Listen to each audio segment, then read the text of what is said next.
Assalamu alaikum. Wa alaikum salam.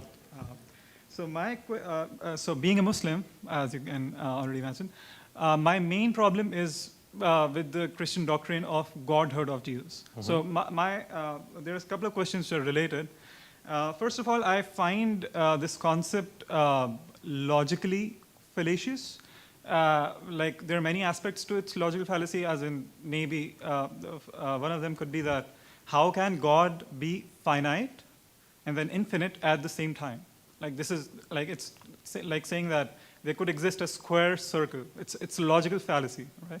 So when we say that Jesus was God or Son of God, we are actually saying that God existed in finitude during the life of Jesus, and He also is infinite at the same time. This is logically fallacious. Now, because you are you're coming from a historical standpoint. Did you want me to respond to that, or are you having it's a relate. Like the same question continuing. So, because you're coming at it from a historical standpoint, another thing that adds, like the historical evidence that adds, that supports this argument, is that the concept of Trinity, the word Trinity itself, it doesn't appear as a theological term till near the end of the 2nd century after Jesus. So it was first used as trias by Theophilus, the bishop of Antioch, in AD 180. So we can,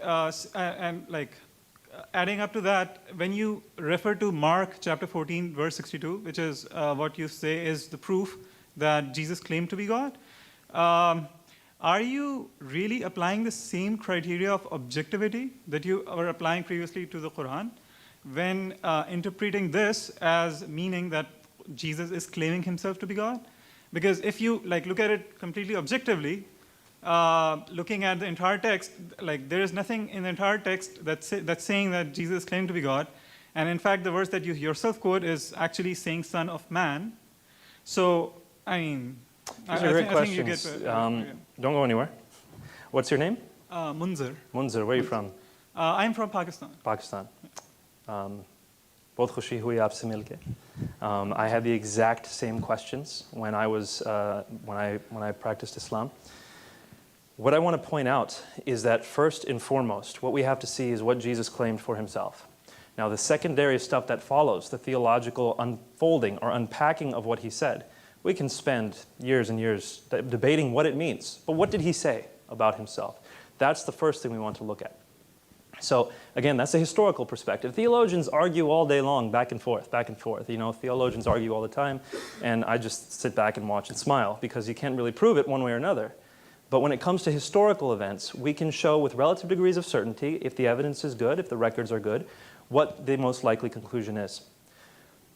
So first, and let me give you an answer before, if you feel like interjecting, we can talk afterwards. First, I want to point out you are absolutely right. The term Trinity is not used till the end of the 2nd century. What is the doctrine of God called in the Quran? In Islam, what is the doctrine of God called? Tawheed. Tawheed. Is that in the Quran? No, the word Tawheed. The word Tawheed is a derived word from Ahad. Alhamdulillah, yes. Good. So you understand, the word Tawheed is not itself in the Quran. In the same way, the word Trinity is not itself in the Bible. This doesn't pose a problem. The Shahada is not found in the Quran. You have the components of the Shahada in the Quran, but you do not, you do not have La ilaha illallah Muhammad Rasulullah in that way found in the Quran. The components are found in the Quran. With the Trinity, the components are found in the Bible. So, the word Tawheed does appear in the Hadith. Oh, that's great, but it's not in the Quran. Narrations of the Prophet. And the Hadith is much later. So we're looking at you asked for the Bible, and we have within the early canonical tradition, people calling God a Trinity in the early canonical tradition. In fact, much closer to Jesus' time than the Hadith were to Muhammad's time. So whichever way you stack it, when you're consistent, you end up with a stronger case for the Trinity, for Jesus' deity. Now I want to continue on to your next part of your question, which is Jesus finite or infinite? The argument is that Jesus is, actually I'm going to pose it in a slightly different way. Can Allah come onto this world if He wants? Can He be in this world if He wants? I wouldn't think so. You wouldn't think so. So Allah's omnipotence is limited. He can't come onto this world. It's like basically Allah Ta'ala cannot do logically fallacious thing. Like he cannot create a square circle, right? Because that's something logically But fallacious. how do So we there know are that's what certain this things is? that Allah But cannot how do we know that's what this is? Because, for example, in Surah Al-Imran, when Allah is talking to Moses, it says in Surah Al-Imran, I think it's Surah Al-Imran, it might be Surah 18, but double check, that Allah, as He spoke to Moses, Allah was in the bush. Allah was in the bush. So if you want to say that meant something else, well, you're going to have to argue with the Quran on that one. It seems to be pretty clear that Allah can emanate His voice from a physical place. He can be in a physical place in a sense. In the same way, I don't believe that God coming to this earth limits His omnipotence. It's not a limitation of His omnipotence. Jesus has taken on flesh. God the Father is still everywhere. God, Jesus, the Son, is here on this earth. It's a limitation in that sense, but it's not a limitation of His nature. He is both the divine and human nature. That's the argument. Now, I want to talk about briefly, and then we're going to have to go to the next question, but let's talk afterwards for sure. You asked about the Son of Man. You said He's not calling Himself the Son of God. He's calling Himself the Son of Man.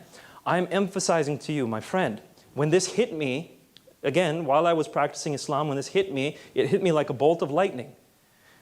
The claim Son of God, according to Jews at that time, was not anything divine. Adam was called the Son of God. Solomon was called the Son of God. In the Psalms it says, you are gods.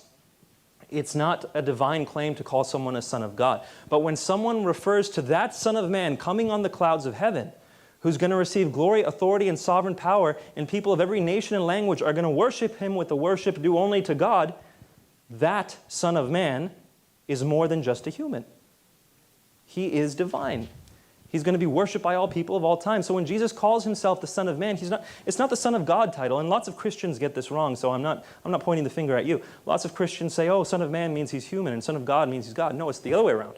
In the Jewish context, Son of God was a normal human title. Son of Man, from Daniel 7, that was something divine.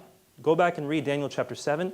See that this man is worshipped by all people from all eternity. This man, or one who looks like a human anyway, is worshipped by all people alongside of God the Father. That's the one Jesus is claiming to be. Definitely understand that point that I'm trying to make. And so when you see that Jesus' claim is found there in Mark 14:62, it's found in all the Gospels, and every time Jesus uses the term Son of Man, He's alluding to that. You cannot extract that from the Gospels.